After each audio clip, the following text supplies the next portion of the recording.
I'm Rowan Moore. I'm interviewing Jacques Herzog about the exhibit of Herzog and de Mont and ETH in the Italian Pavilion, which is all about Switzerland. Jacques, there is another room, is all full of the Gulf states, and you have a project about Switzerland, which is almost the antithesis of it. What did you want to achieve by talking about Switzerland in this way? Well, we analyze cities, different cities in the world, and the first huge portrait or big portrait we've worked on was Switzerland. And we believe that was a good start because it's in front of our home door, so it's obvious and it's easy to go back and forth, and that's why. But we have, since we finished this research 2 years ago, we've done many other things. So it's not that we have this kind of nationalistic feeling, it's not born out of that. What did you want to reveal or discover? We wanted to discover, like all these urban portraits or urban researches, is to find out the kind of the status of the contemporary city wherever it is in this world. So if you're not from Switzerland, what would you learn from it, or what would be the kind of revelation? If you're not from any place, you research what is the thing. You have to find, you can find a very interesting thing anywhere. But Switzerland is an interesting country because it sits in the center of Europe and doesn't really want to participate in Europe, but is highly European in the fact that it has so many different languages spoken in the same country: French, Italian, German, and Romansh. It is urban, totally urbanized, but not really urban in a proper sense because it doesn't really have large-scale cities. It's highly effective, very productive. It's one of the wealthiest countries. The education level is very high. It's a strange mixture of different things, which we really very interesting to. And is it in any way a prototype for things that might happen in other places in the future? Are there things happening now in Switzerland first ahead of other places? I don't think that you can compare things so easily.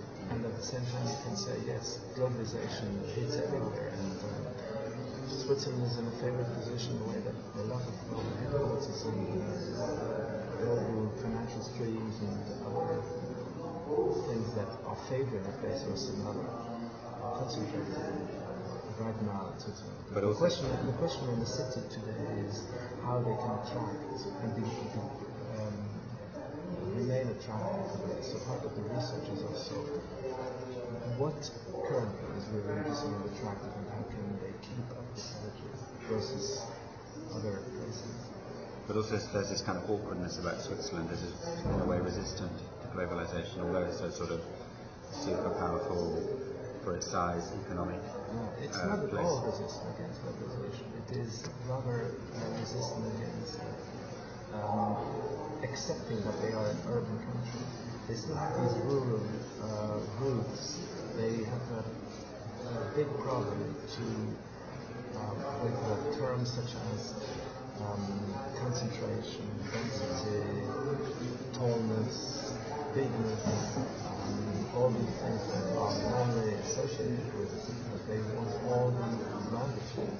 The Swiss see themselves as a country which has a lot of nature and a lot of trees and things which is attractive, but there is a building or a piece of architecture or a piece of artificial kind of shelter in nature wherever you go. It's the most artificial country somewhere. So that's quite modern in a way. It's very modern. It's one of the most modern countries. I mean, it has been modernized very earlier than many other countries in Europe. So this is not the problem. But the problem is that people don't really accept that. They don't see them that. So it's and I think that's very interesting when you do research in a city, that what you find out and what is the awareness and why is this gap? What is the gap between reality and the dreams or the kind of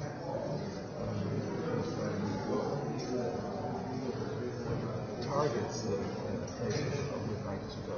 But also this sort of dispersed semi-rural quality could actually be something that developed countries follow more. I mean, it's actually a tendency of developed countries. It is also a paradigm of modernism. If you think of city models that have been proposed by American city planners, Frank Lloyd Wright, and others, have been dreaming of that kind of spurs not really concentrated. But the reality goes in both directions. You see African cities or Chinese cities. But I think it's a very successful model. How does this inform your work as an architect, this kind of research? It's not so much the research on Switzerland, but it's the research on how cities work and how cities function. Issues of simulation, simulate urbanity, or simulate nature, simulate things, strategies that cities are building, how you could alter them, how you can, if you look into, for instance, right now we are doing some research on the Canary Islands, and of course tourism is a big issue. We're not so interested in tourism in itself, but in how and what kind of tourism is successful, and in which way this is reflecting back to how we might want to change the cities in Europe. Because, for instance, tourism, tourist destinations are closely related to the working conditions of people and wherever they live. So it's like a mirrored city. The tourist city is like a mirrored city of the city people live in. So I think that kind of analysis helps us a lot. If you then do the feedback to where we live in Europe.